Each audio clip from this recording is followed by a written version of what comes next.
بسم اللہ الرحمن الرحیم الحمد للہ رب العالمین وصلی اللہ علی محمد وآلہ الطاہرین ولعنۃ اللہ علی اعدائہم اجمعین۔ موضوع گفتگو مستحب غسل، اور ہماری اس گفتگو کا عنوان ہے مستحب غسل مکانی۔ پہلے میں توجہ دلائی کہ غسل مستحب کو تقسیم کیا جاتا ہے 3 اقسام میں۔ مستحب غسل زمانی، یعنی جو کسی خاص وقت میں مستحب ہوں، اور دوسری قسم ہے مستحب غسل مکانی، یعنی کسی جگہ کے لیے مستحب ہوں، اور تیسری قسم ہے مستحب غسل افعالی۔ اور یہ تقسیم ہوتے ہیں افعالی 2 اقسام میں، کسی کام کو انجام دینے کے لیے، اور دوسری قسم ہے کسی کام کو انجام دینے کے بعد۔ تو ہماری اس گفتگو کا عنوان ہے مستحب غسل مکانی۔ مستحب غسل مکانی میں جو سب سے پہلے مرحلے میں بیان کیے جاتے ہیں غسل، ان میں سے پہلا غسل ہے شہر مکہ مکرمہ میں داخل ہونے کے لیے غسل۔ اب اگر کوئی شہر میں داخل ہو گیا اور وہ حرم میں داخل ہونا چاہ رہا ہے، کیونکہ شہر مکہ تقسیم ہے 2 حصوں میں، حل و حرم۔ حرم وہ جگہ ہے کہ جہاں پر بعض کام حرام ہیں، وہ حج کے موضوع میں بیان ہوں گے۔ اب اگر کوئی مکے میں آ گیا اور حدود حرم میں داخل ہونا چاہتا ہے تو مستحب ہے کہ وہ غسل کرے۔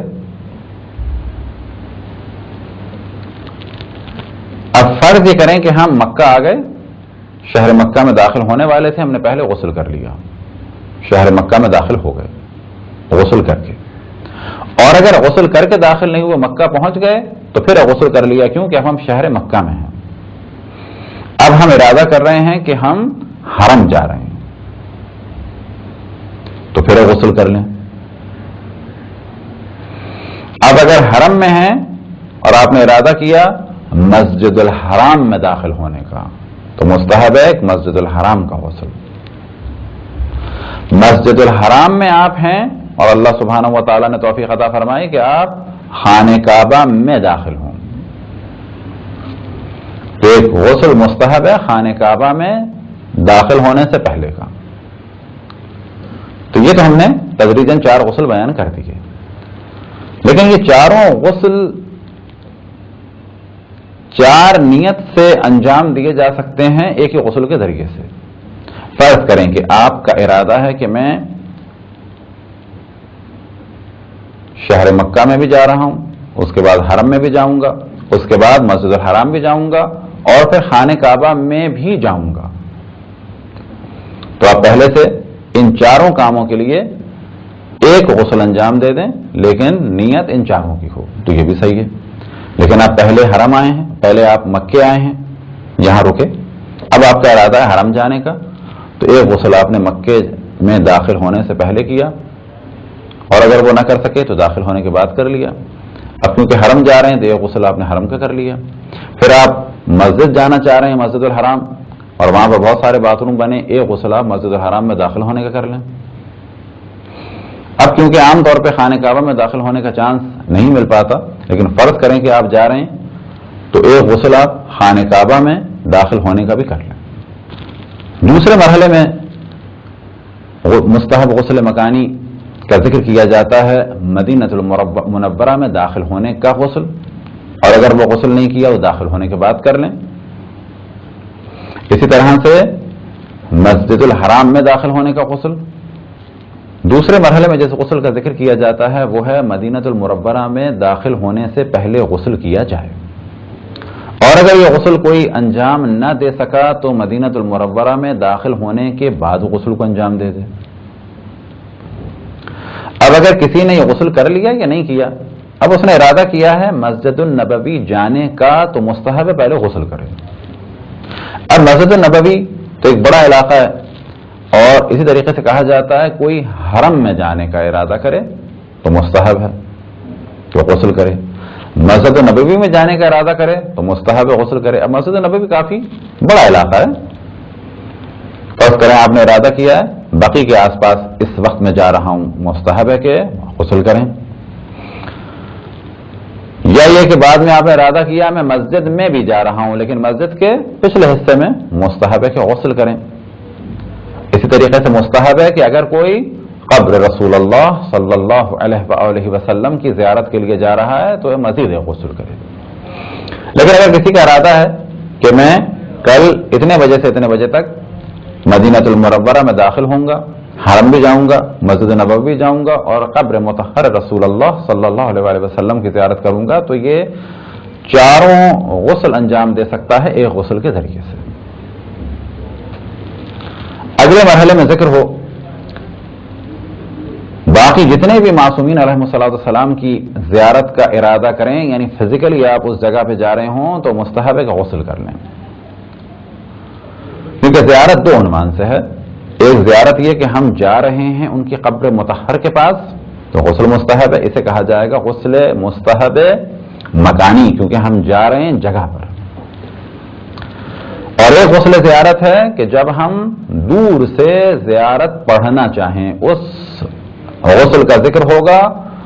غسل مستحب افعالی میں، کیونکہ فعل زیارت یعنی زیارت ایک کام ہے وہ ہم انجام دے رہے ہیں۔ فرض کریں کسی دنیا کے کسی حصے سے ہم جا نہیں رہے ہیں، بس تیسرے مرحلے میں جو غسل بیان ہوتا ہے کہ معصومین علیہ السلام کے حرم مطہر کی جب آپ زیارت کے لیے خود فزیکلی وہاں پر جا رہے ہیں تو پہلے غسل کریں۔ البتہ یہ ذہن میں رکھیں کہ مساجد میں اور ائمہ علیہ السلام کے روزوں پر، یعنی خصوصاً کہاں پر جہاں پہ قبر مطہر ہے، اگر کسی کا غسل جنابت یا حیض یا نفاس صحیح نہیں ہے تو اس کا جانا حرام ہے۔ ہمیں یاد ہے کہ ایک دفعہ ہم نے جب ایک قافلے کے ساتھ تھے اور وہ قافلہ دبئی سے گیا تو کربلا پہنچنے سے پہلے اور اسی طریقے سے نجف پہنچنے سے پہلے ہم نے بار بار تاکید کی کہ اللہ سبحانہ و تعالی نے توفیق عطا فرمائی ہے کہ اللہ کی حجتوں کی زیارت سے مشرف ہوں، تو یہ جان لیں کہ ثواب اس صورت میں ملے گا کہ اپنے واجب غسلوں کو پہلے انجام دیں، وَإِلَّا معصوم کی بارگاہ میں اس نجاست کے عالم میں جانا، یعنی آپ پر غسل جنابت یا کوئی اور غسل واجب ہو، اس طرح سے ان کی قبر مطہر کے پاس جانا حرام ہے۔ اور تدریجاً کنایتاً بہت ہی سادے الفاظ میں ہم نے سمجھا بھی دیا کہ کچھ غسل واجب ہیں خواتین پر، کچھ غسل واجب ہیں دونوں پر۔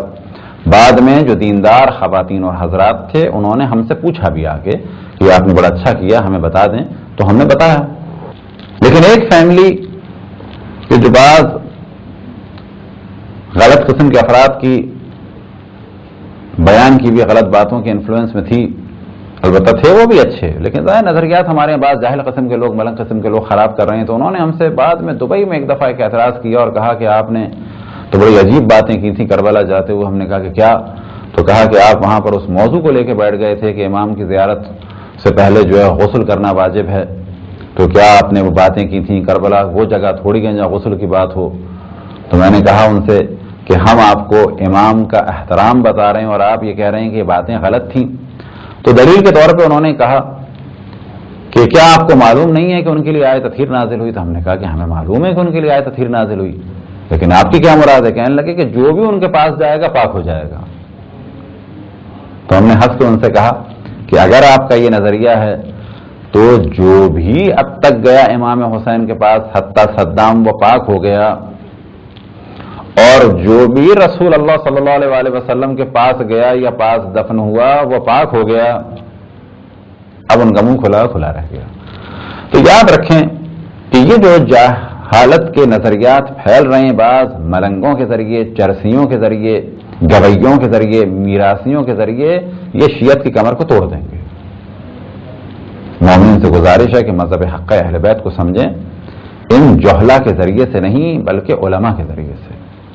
اور تدریجاً کوشش کریں کتابوں کو پڑھیں، مستند قسم کی کتابیں، نہ وہ کتابیں جو سازشی عناصر لکھ رہے ہیں اور ان کے لیے باہر سے فنڈنگ ہو رہی ہے اور گمراہ کیا جا رہا ہے۔ تو تیسرے مرحلے میں غسل، معصومین علیہ السلام کے قبور مطہر کی زیارت کا جب ارادہ کریں تو اس غسل کو انجام دیں۔ اور چوتھے مرحلے میں کہا جاتا ہے جتنے بھی مقدس مقامات ہیں جب بھی ان میں داخل ہونے کا ارادہ ہو تو اس سے پہلے غسل کر لیں۔ مثال کے طور پہ باقی انبیاء علیہ السلام کی قبور مطہر کے لیے آپ جا رہے ہیں، چاہے وہ حضرت ابراہیم علیہ السلام ہوں یا حضرت دانیال علیہ السلام ہوں یا نجف کے بعد حضرت ذوالکفل ہوں، یا اسی طریقے سے اگر انشاءاللہ کبھی راستہ کھلا فلسطین کا اور شر ختم ہوا اسرائیل کا کہ خداوند تبارک و تعالیٰ ان دشمنان اسلام کو نیست و نابود کرے اور ہم یروشلم پہنچیں، بیت المقدس کی زیارت کریں، تو مستحب ہے کہ پہلے غسل کیا جائے۔ اسی طریقے سے وہاں پر دیگر انبیاء علیہ السلام کی جو قبور مطہر ہیں، مستحب ہے کہ پہلے وہاں پر غسل انجام دیا جائے۔ لیکن پھر ہم اس جانب توجہ دلائیں کہ اس وقت ہم فقط وہ غسل بیان کر رہے ہیں کہ جو مستحب بھی ہیں، اور ساتھ میں بعض وہ غسل بھی ہیں کہ جن کو رجاءً انجام دیا جائے، اور ان دونوں غسلوں کے بعد بہتر ہے کہ وضو کو ترک نہ کیا جائے۔ خداوند تبارک و تعالیٰ سے دعا ہے کہ بحق محمد وآل محمد ہمیں مقدس مقامات کی زیارت عطا فرما اور ان کے احترام کی توفیق عطا فرما، اور یہ توفیق عطا فرما کہ جب ان مقدس مقامات میں جائیں، خصوصاً معصومین علیہ السلام کی محضر مبارک میں حاضر ہوں، انبیاء علیہ السلام اور امامزادوں کی قبور مطہر کی زیارت کے لیے جائیں، ان کی محضر مبارک میں حاضر ہوں تو کمال احترام سے اور اہتمام سے اور وقار کے ساتھ اور پاکیزگی کے ساتھ اور واجبات پر عمل کرتے ہوئے، کیونکہ یہ تمام وہ مقدس ہستیاں ہیں کہ جن کا ہدف ہی یہ تھا کہ اللہ سبحانہ و تعالیٰ کے بندے اللہ سبحانہ و تعالیٰ کی اطاعت کریں اور اپنے آپ کو پاک اور پاکیزہ رکھیں اور گناہوں سے محفوظ رکھیں۔ خداوند تبارک و تعالیٰ سے دعا ہے کہ ہمیں اپنے رسول اپنی حجتوں خصوصاً امام زمان علیہ السلام کی معرفت اور اطاعت کی توفیق عطا فرمائے۔ وصلی اللہ علی محمد وآلہ الطاہرین۔